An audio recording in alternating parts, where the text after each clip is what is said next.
Welcome to Bhushan's academy. TSPSC నుండి పలు రకాల నోటిఫికేషన్లు, దానికి సంబంధించిన పరీక్షలు నిర్వహించబడ్డాయి. వీటిలో అత్యధికంగా హాజరైన పరీక్ష గ్రూప్ 4.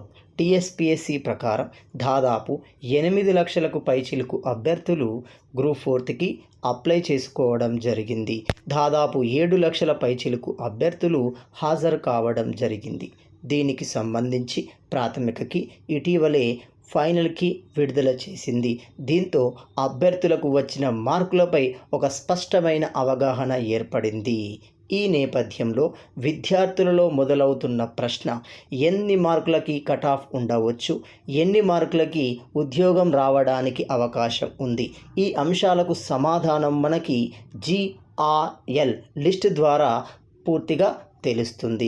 కానీ 100 రోజులు గడిచినప్పటికీ ఇప్పటికీ జిఆర్ఎల్ లిస్ట్ అనేది విడుదల చేయబడలేదు. మరి ఎందుకు ఈ ఆలస్యం? ఈ అంశాన్ని దీనికి సంబంధించి వివరణ ఇవ్వడానికి ఈ వీడియోలో నేను ప్రయత్నిస్తున్నాను. కాబట్టి ఈ వీడియోను చివరి వరకు చూడగలరు.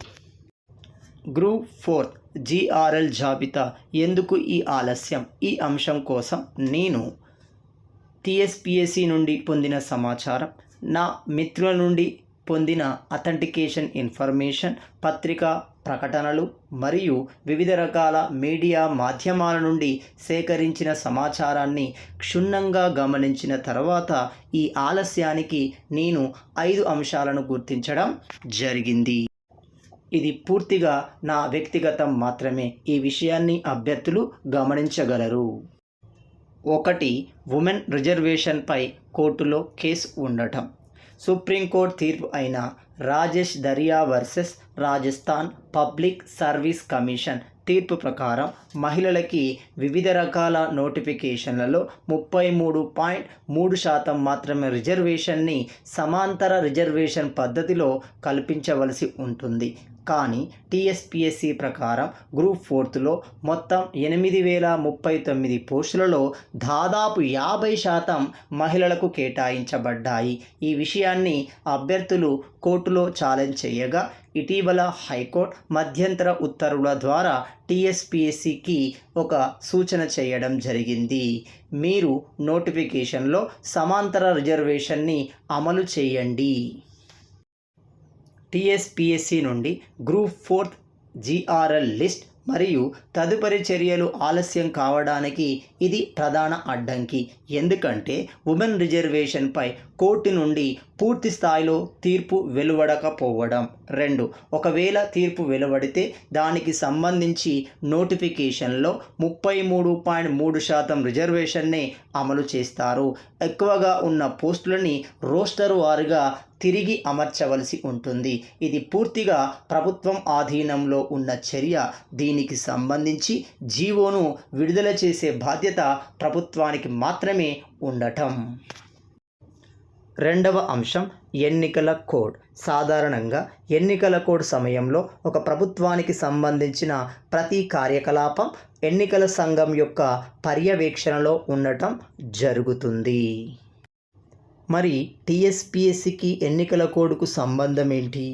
ఈ విషయాన్ని గమనిస్తే రాజ్యాంగం ప్రకారం టీఎస్పీఎస్సీ ఒక రాజ్యాంగబద్ధమైన సంస్థ. మరో విషయం, నోటిఫికేషన్ అనేది ఎన్నికల కోడ్కు ముందే రావడం వలన దీన్ని కొనసాగించే అవకాశం టీఎస్పీఎస్సీకి ఉంది. పూర్తి అధికారం టీఎస్పీఎస్సీకి ఉంది. కానీ ఇక్కడ గమనించాల్సిన విషయం, ఎన్నికల నిర్వహణ సందర్భంలో ప్రభుత్వం అన్ని రకాల ఉద్యోగులని ఆ నిర్వహణ కోసం ఉపయోగించడం, తద్వారా జిఆర్ఎల్ లిస్ట్ విడుదల చేయడానికి మరికొంత సమయం పట్టే అవకాశం ఉన్నట్లు నాకు తెలిసిన సమాచారం. 3వ అంశం, టీఎస్పీఎస్సీ సిబ్బంది కొరత. సాధారణంగా టీఎస్పీఎస్సీలో చాలా తక్కువ స్థాయిలోనే సిబ్బంది కలరు. ఇక్కడ గమనించాల్సిన విషయం, గ్రూప్ 4కి దాదాపు 7 లక్షల పైచిలుకు అభ్యర్థులు హాజరయ్యారు. వీరికి సంబంధించిన మార్కుల గణన అనేది అమరికకు కొంతకాలం పట్టే అవకాశం ఉంటుంది. ఎంత లేదన్నా దాదాపు 20 రోజుల సమయం కావాలి. నాలుగో అంశం ప్రభుత్వం సానుకూలంగా లేకపోవడం. ఇక్కడ అభ్యర్థులు గమనించాలి, ప్రభుత్వం వ్యతిరేకంగా ఉన్నది అని అర్థం కాదు. ఎందుకంటే నోటిఫికేషన్లో దాదాపు 50% పోస్టులని మహిళలకు కేటాయించారు. కానీ హైకోర్టు ఇచ్చిన మధ్యంతర ఉత్తర్వుల ప్రకారం వారికి కేవలం 33.3% మాత్రమే ఇవ్వవలసి ఉంటుంది. మరి మిగిలిన పోస్టులని రోస్టర్ వారుగా అమర్చాలి. దీనికి సంబంధించిన జీవోను జారీ చేయాల్సిన బాధ్యత ప్రభుత్వానికే ఉండడం జరుగుతుంది. ఈ ఎన్నికల కోడ్ నేపథ్యంలో ఇలాంటి చర్యలు తీసుకోవడానికి అవకాశం లేదు.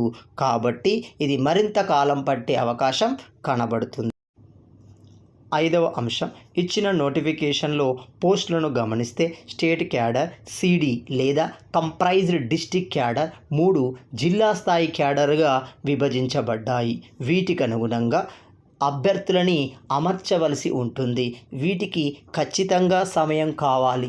ఎంత లేదన్నా 20 రోజుల కాలం కావాలి. ఆల్రెడీ ఎన్నికలని నవంబర్ 30న ప్రకటించారు.